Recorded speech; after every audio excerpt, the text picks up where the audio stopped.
Hello, my name is Esme Barnes, and this is my POI. The title is Do They Ever Think of That? And it is by various authors. I remember reading somewhere on the news that when astronauts come back to Earth after floating around in space, they get sick to their stomachs because the air here smells like rotting meat to them. The rest of us don't notice the stink because we live here and we breathe it every day, and to us, it smells normal. But really, the air is filled with all kinds of chemicals and pollutants and junk that we put into it. Then we spray other crap around to try and make it smell better. Like the whole planet is someone's old car, and we've hung this big pine-scented air freshener from the rearview mirror. I feel like one of those astronauts right now. For a while, I was floating around in space, breathing crystal pure oxygen. Then, suddenly, everything changed, and I was falling through the stars. I used to wonder what it was like being a meteor. Now I know. You fall, and fall, and fall, until you're surrounded by clouds, and your whole body starts to tingle as it burns up from the entry into the atmosphere. But you're falling so fast, and it burns for a second.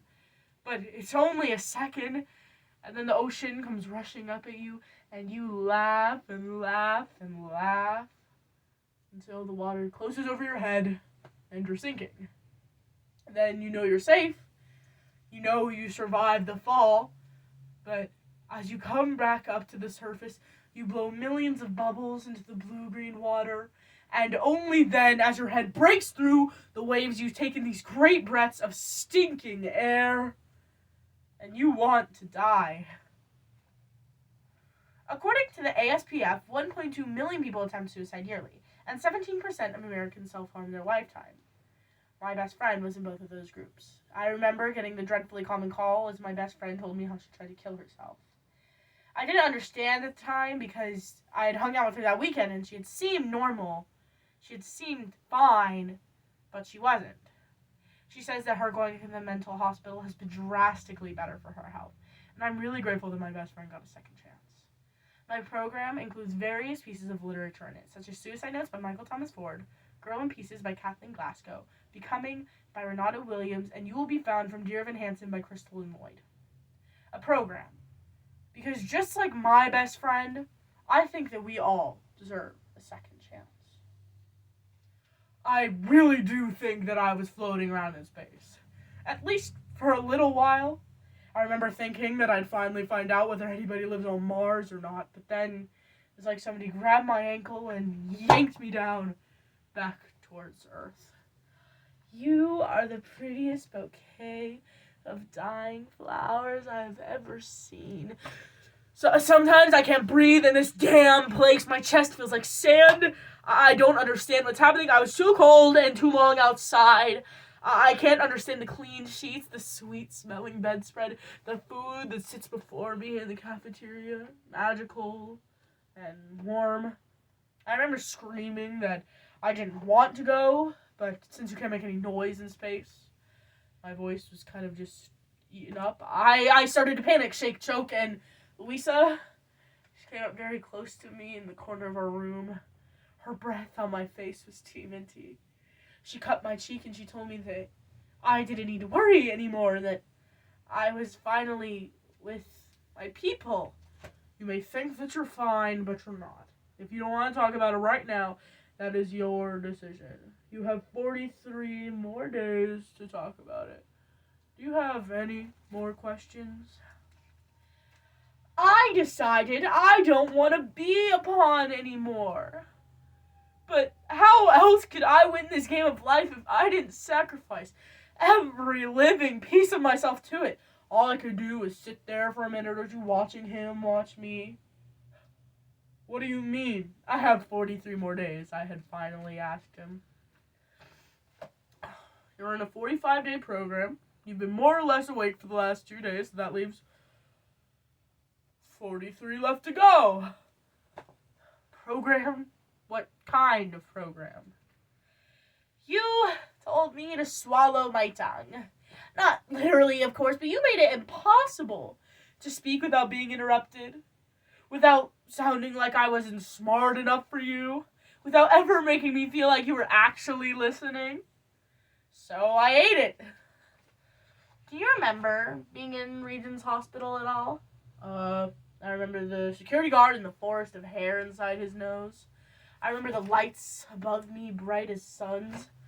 I remember the constant sound of beeping that never seemed to stop. I remember wanting to kick out when their hands were on me and they were cutting off my clothes and they were cutting off my boots. I remember how heavy my lungs felt, as though they were filled with mud. You are in a 45-day program to determine your cause of distress and work on your healing process. You will be participating in individual counseling sessions with me and in group counseling sessions with other patients. Do you have any more questions?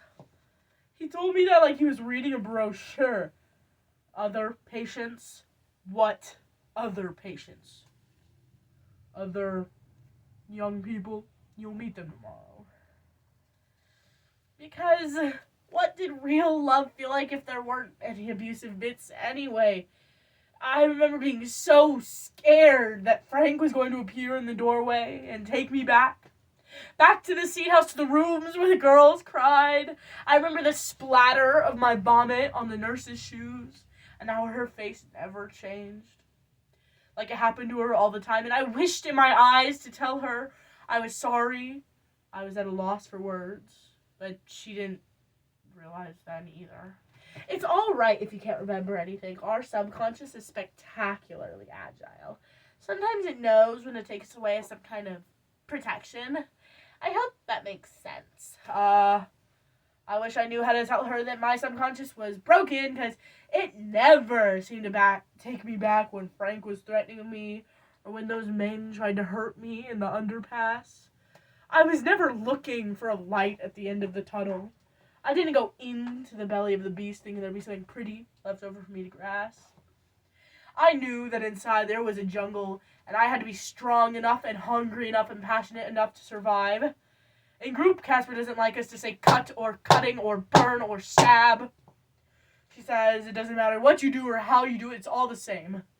You can drink, slice, do meth, or coke, burn, cut, stab, slash, rip out your eyelashes. It's all the same. Self-harm. And she says whether someone has made you feel bad or unworthy or unclean, instead of taking the rational step, realizing that person was an asshole or a psycho and that you should just stay the hell away from them instead, you should internalize your abuse and begin to blame and punish yourself. Every day was the same until today. Someone finally cracked. Now, I believe it's totally queer to get excited over pancakes, I know. But compared to oatmeal and dry scrambled eggs, pancakes were a big deal. There was sausage, too. That's what started it. See, we were all eating, minding our own business, when the girl next to me, Alice, she picked up the sausage from her tray, and she started waving it around. It looked kind of like she was conducting a sausage symphony of some sorts. And then she started talking. This little piggy burned up! This little piggy went wee all the way home. Then she started laughing, this weird little laugh that kind of sounded like she was strangling. I'm telling you, it was bizarre. So nurses had to come in and take her away. You are not alone. Charlie Davis's story is the story of over 2 million women in the United States. And those young women will grow up like I did, bearing the truths of our pasts on our bodies. I wrote the story of Charlie Davis for the cutters and the burners and the kids on the street who had nowhere safe to sleep. I wrote the story of Charlie Davis for their mothers, their fathers, and their friends. I'll tell you what I think. I think it pisses people off when you kill yourself because it takes away their one chance to control your life. Even a little bit. They don't like it when you end things the way you want to instead of waiting for the way it's supposed to happen. What if suicide is the way it's supposed to happen? Do they ever think of that? Even when the dark comes crashing through. When you need someone to carry you. And when you're broken on the ground, you will be found.